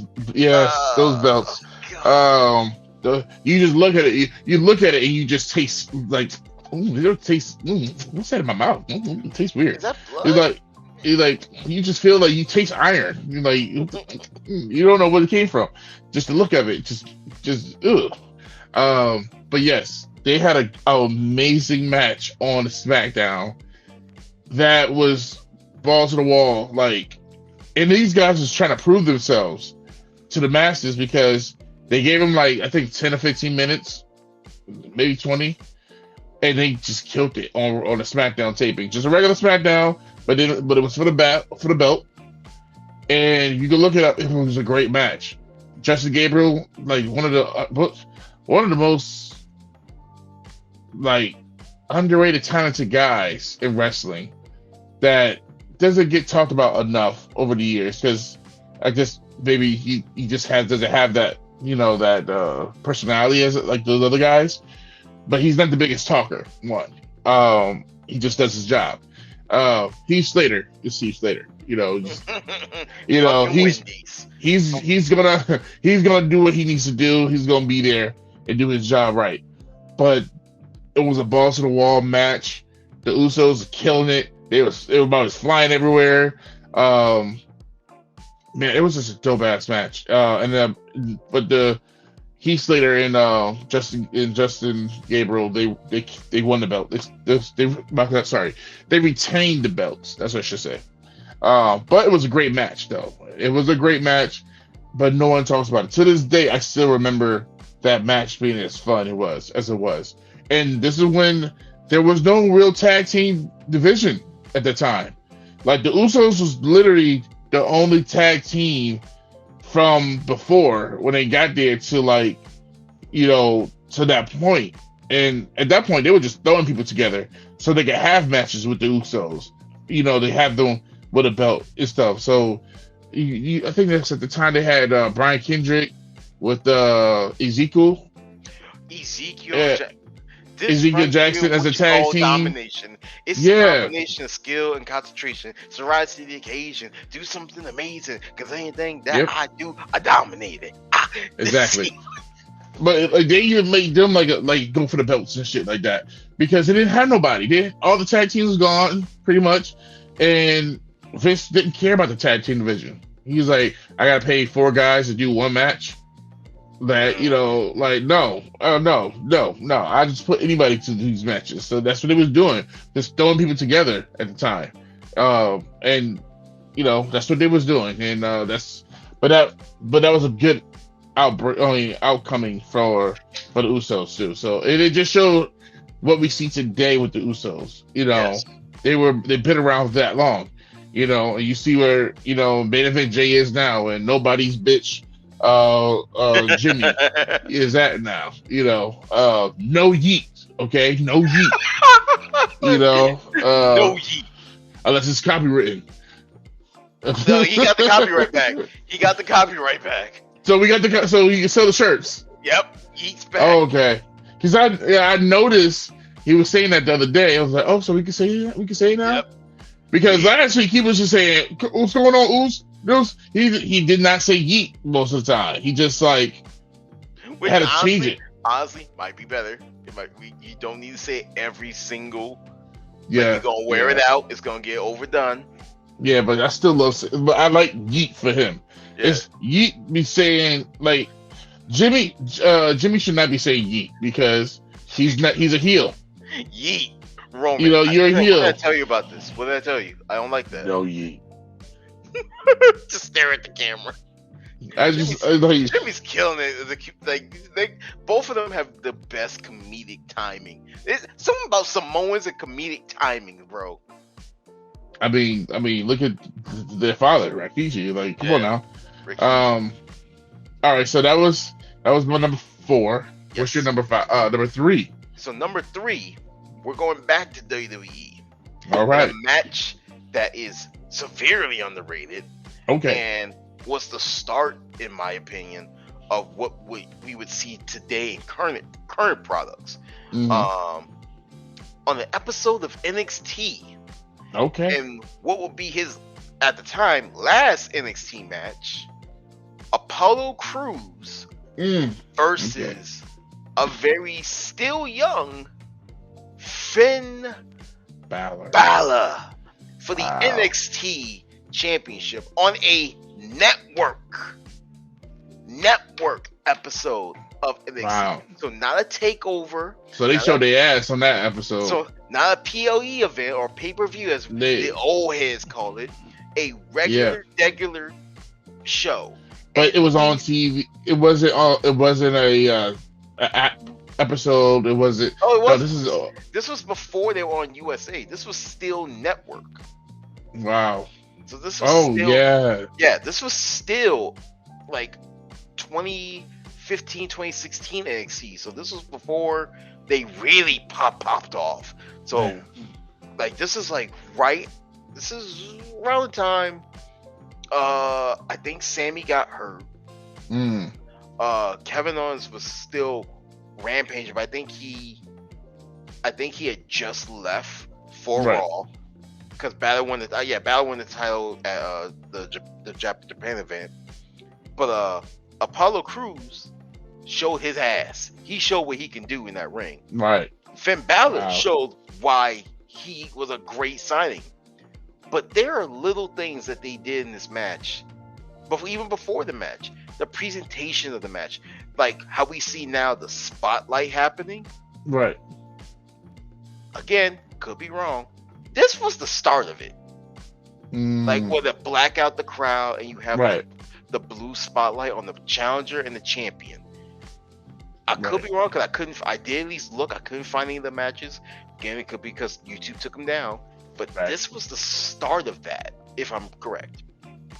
The commentary covering Balor's Japan days, covering Apollo Crews.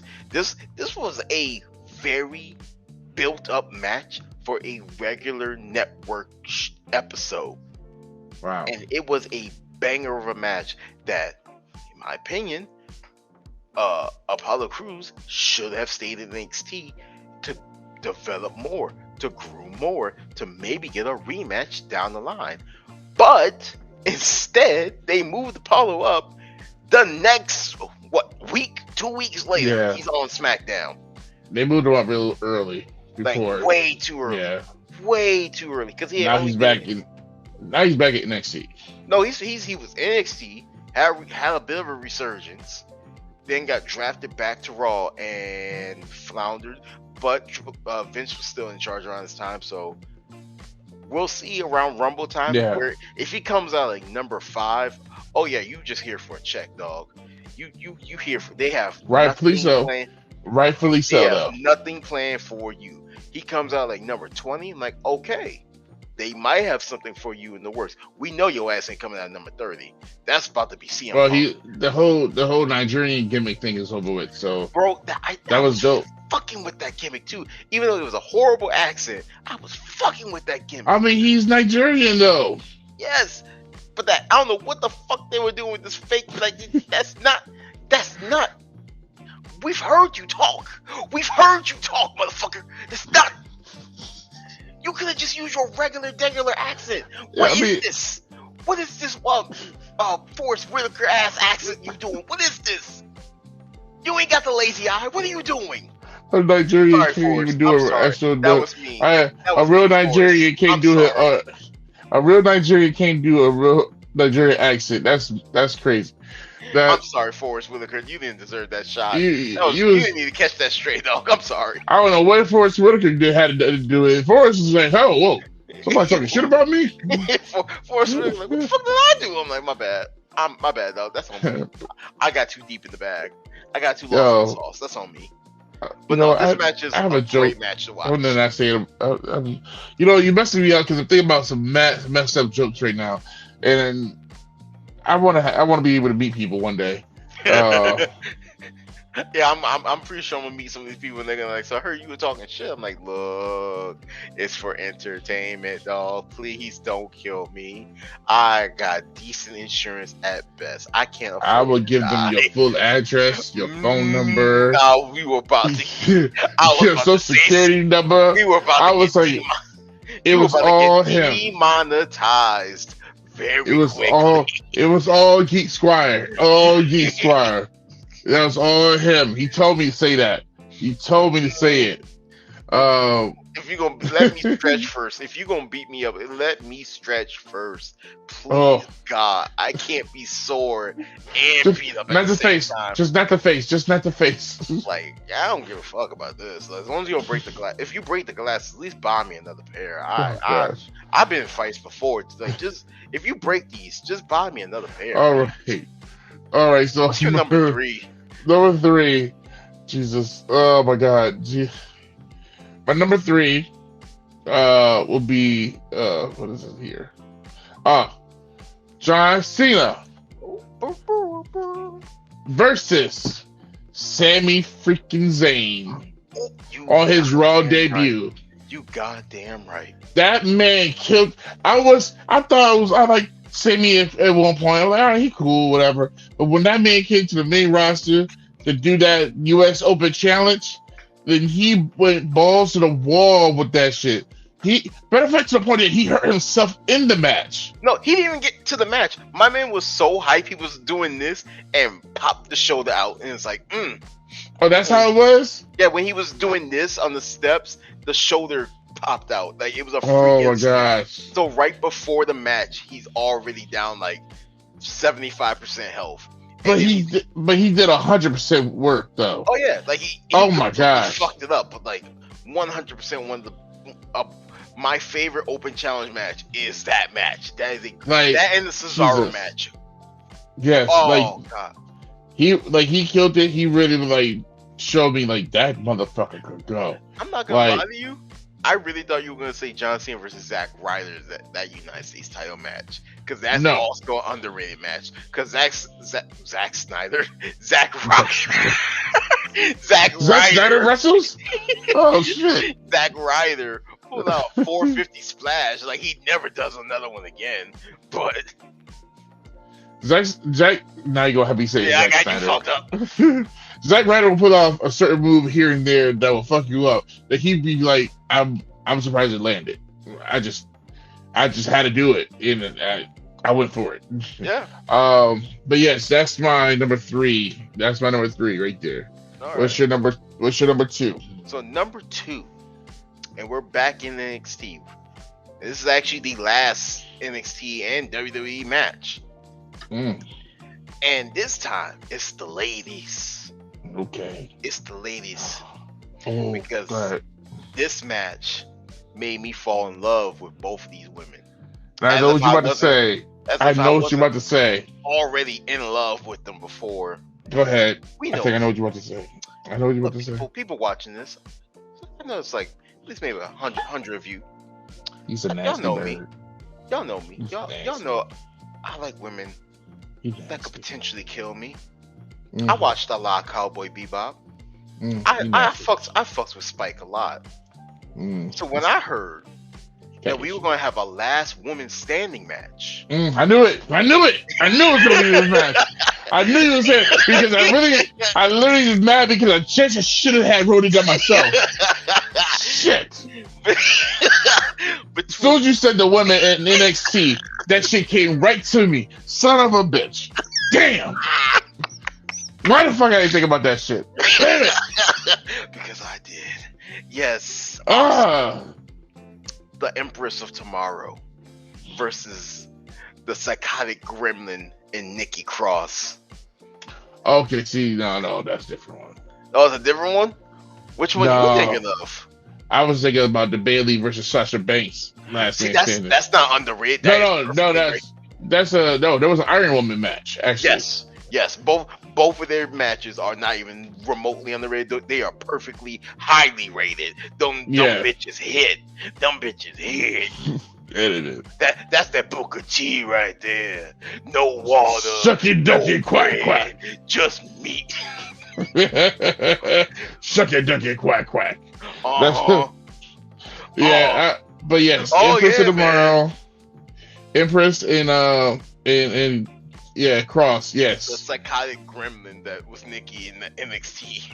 I love that version of Nikki Ross. Like I thought they were gonna bring it back, but I don't know what they're doing right I don't now. know. She's in a catatonic state, but she's getting her master's degree. So like, get your Yeah. education. She's girl. getting the time off for that, which is dope because she's already got her degree, so she already got her license, so she could be a I think therapist.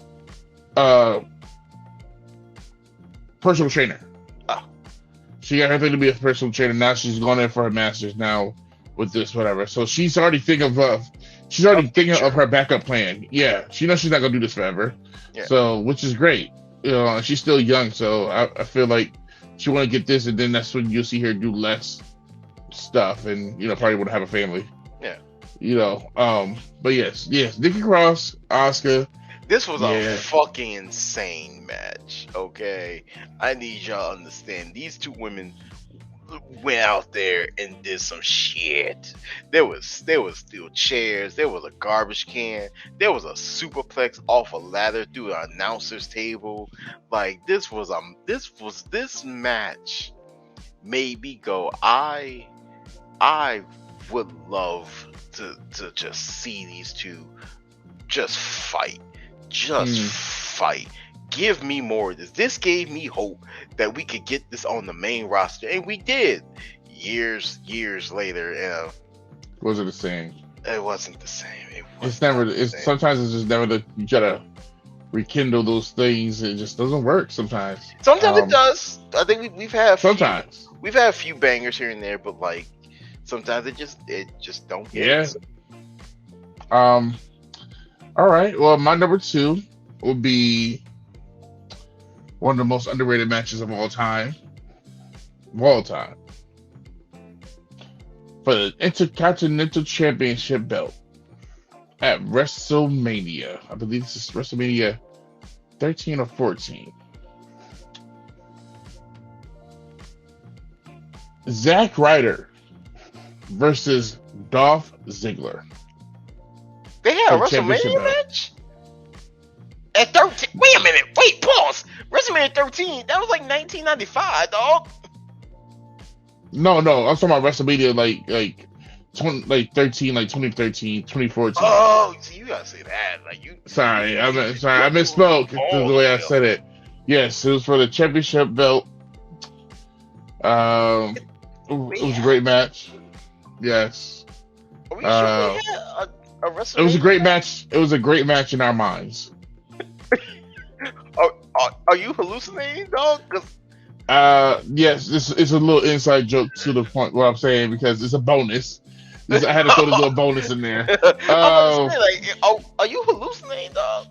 No, so it's a match that never got to happen because at the time when Zack Ryder was doing his True Hollywood story, where he had the biggest hype ever for him, him and Dolph Ziggler was trying to promote them to get a match for WrestleMania for the IC Championship belt, and at the time, Dolph had the belt, and they're best friends, so it's like they were trying to promote. It's like so basically they sold stickers, like a yin yang, but it was in the colors of the pink and purple, but one for representing Dolph and the other one representing for Zack, and it was like free sticker. So it's like you had to go and order it, put your name in, and they send it to you. But like if you wore it to the events or whatever, it just showed people like promoting them, give free promotion. Like, hey, maybe we should give these guys a chance. But I got mine. I never wore it to a show. I just put it on my refrigerator. I put the sticker on my refrigerator. But it was one of those things they were trying to do to like get the WWE to look at them and like, hey, put us on, but we need to have this match, give us this chance. But we never got it. So damn. But we got them in the ladder match. I think Dolph and Ziggler was in that ladder match together, but evidently Zack Ryder still got to have his IC title championship when he won in the ladder match later on. But the real number 2 match for me, Lucha Underground, Prince Puma versus Johnny Mundo. Ooh, okay. Anywhere Falls match. That's my number 2, the real number 2. And to this day, one of my favorite matches in Lucha Underground. Oh my god. Still to this day. And it's such a great match. Prince Puma, aka Ricochet, for those who didn't know. Yes. That was what's like 5 years ago, 6 years ago. That's it feels like a lifetime ago. It does. It really does. It really does. But it's such a great match. I've been watching it like as it was showing it on the broadcast. It was a great match. Please go look it up if you get a chance. Prince Puma versus Johnny Mundo. We kind of got a sequel to that later on, like a year or two ago, when John Morrison versus Ricochet during the pandemic era, up in the Thunderdome or whatever they try to call it. It was a good match. It was still a great match. They did. He did like the crossbody from like the top, like sprung to the top rope on the Johnny while he was on the. It was a good match. But and it showed. Hey, these guys can really go. Pandemic. Yeah, you can only do that during the pandemic because there was no crowd for you to. Yeah, but it was a great fucking match. But it wasn't as on the caliber of that Lucha Underground setting. That was just a dope ass situation, and it was a longer match too, way longer match.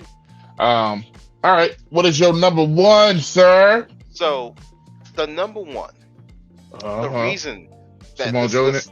No. Shockingly. Okay. But it is someone that we did mention before. But it's against someone I never knew this match even happened. And it's the reason we even did this list to begin with. Because did you know, way back when Cedric Alexander was still in Ring of Honor, and he was still like 225, 235, just looking real stocky, but still athletic as a motherfucker. Real beefy. This man right here, mm-hmm. This man right here got an opportunity, a chance to go against, and I have to do this right. Mm-hmm. Go ahead. The Rainmaker, Kazuchika Okada, for the IWGP World Heavyweight Championship at a Ring of Honor event. Did you know this happened? No. I didn't know this happened either. So when I found this match, just poofed onto my timeline on fucking Facebook of all places. Like, wow. Not Twitter, not Instagram, not Facebook. Threads, Facebook. The match was there. And I legit did a whole.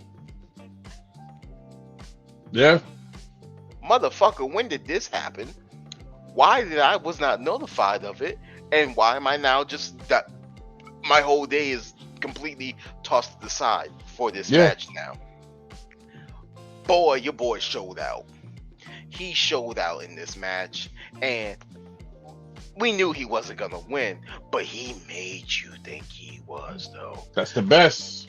But you saw what we were going to see in a few years, especially cut down some pounds, cut down to 205 pounds, got real lean, got like an extra 45 feet of ability to just spring anywhere. Jeez. Boy, and he hit Okada with a nasty ass drop kick too. Yeah. But Okada said, "Okay, you got good drop kick. Let me show you why I'm the greatest. Let me show you why I'm the greatest IWGP champion of all time. Let me stunt on you hoes real quick." I gotta look that up. Good luck, because it's not on YouTube. You can find it on Twitter, but it's a like maybe 2 minute 30-second highlight package by Numbskull videos or Head Skull video. I think it's Head Skull video. I'm gonna find it. He does just all pro wrestling videos. Like he'll find it, do a quick little highlight package of it. Bro, didn't know this match happened.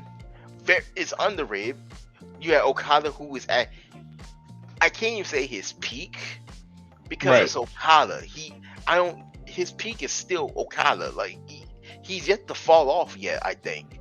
Like I honestly need him to come to WWE. I don't want to see him in AEW. I know he's not, but at the same time, you've done everything. I feel like the WWE has been treating the female Asian wrestlers better right now. Shinsuke finally being treated with some respect, but look how long it took on the main roster. His NXT run was perfect. His NXT run was absolutely but that's because perfect. All this is because we have Triple H. That's why. Before, if it was just Vince, none of this would be happening. Oh no, Vince was still around. I'm telling you right now, if Vince was around, Punk would never come back. Seth would still be like mid card, upper mid card. We would still have Baron Corbin versus Roman Reigns right now. We would have another match. I think Cat Fu might be involved in this one. You know what? I don't want no more Baron Corbin. All right. So my number one is crazy because I still like this match and it happened a few years ago, not too long ago. Dean Ambrose versus Triple H at Roadblock. Yep. And it was only through the app that you could watch. It wasn't on network. It wasn't a network thing. It was a special PLE at the time. Mm-hmm. Like they were overseas. It was an overseas show, and it was like on a Saturday that you had to watch it, like an early Saturday, because this at the time where the WWE only had pay-per-views on Sundays. But now we do it on Saturdays now.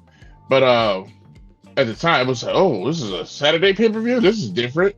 But it was dark. It wasn't like a regular, it was a house show. Yeah. It was an actual house show, but they named it Roadblock. It was their own little thing for over there. I forgot what country it was in. But it was a fucking excellent match. And I didn't think that it was for the belt too. I think Triple H had the belt at the time. Yes. And it was, and it is so crazy because Triple H don't wrestle as much as he used to now. Well, he's retired now. Yeah. He's wrestled. He's retired now officially. But at the time, to see this man at his age still could go, and he's been there with a young buck like Dean Ambrose, who's crazy the way he is, not AEW crazy, but still crazy enough within bounds. And they had good chemistry, great chemistry on doing that match. Oh my god, like, and I love the lighting. For some reason, the lighting was dope. It felt like how it was dark. It was on the crowd was dark. You just see it was just them in the ring, but it was just enough for it could be like it was just like you forget everybody was there. It was just them two. It was a great freaking match. If you ever get a chance, y'all look up Dean Ambrose versus Triple H, Roadblock. Yes, great, phenomenal match, phenomenal. Yes. Did not think they would actually have that good of a chemistry, and they really did. Two different eras of wrestlers too, and Triple H being looking as good as he did back then too. Built wise and everything. Like someone talked about that earlier. Like his peak body was like that WrestleMania match against him and Jericho. Like he had the WrestleMania tan. He was lean. He was shredded. Yeah. I mean, I don't want to talk about Jericho. He's just he don't lift weights anymore, so he just does yoga. So that's cool. That's cool. I'm happy for him. I'm sorry. Still one of my favorite wrestlers. So what? Not to bring the mood down. Chris Jericho. I don't love Chris Jericho. I love that man. Not to bring the mood down. Have you watched Brooklyn Nine-Nine? No. Oh, I mean, the Captain show's Hope. canceled. Yeah, Captain Hope, the black captain. Oh my God! Don't you tell me he just died? Oh, 1 hour ago. jeez. I like that actor too. He's 61. yeah. That's what I'm thinking. He's so freaking young. Like I know he wasn't old. Like I know he's older, but wow, wow. That is breaking news that y'all gonna hear about this next week as y'all hear this. But gosh, wow, 61. I probably I feel I should probably kept that to like off air. Yeah, That kind of kills the mood. We yeah, can cut that, right? we're gonna cut this. Yeah, thanks to the no. No. All right, so we're gonna just amp this up. We gonna What a top 10. What a top 10. What a way to end the show. Thanks, Brian. Thanks, Brian. Why am I like? I'm leaving this part in the show. I'm leaving this all so people can understand what I got to deal with. I think God got mad at me. Oh my God! I just broke my chair. That's what you get.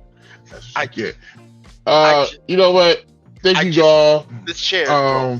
The chair. We're gonna leave right now at this point where his chair's broke right now. You gotta fix his chair in his life. Thank you guys so much. He's falling off the chair. Thank you guys so much for watching and listening to this. However you're digesting this podcast. I will be back next week with another brand new episode. Thanks for holding out for a couple weeks for the holidays and stuff. But we back and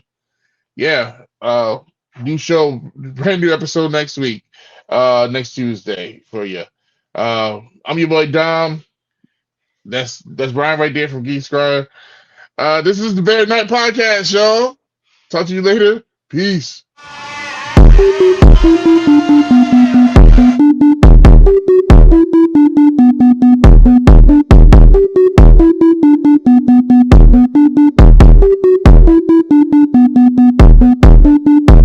are now listening to BearatNight Podcast with your host, Jurassic Parker.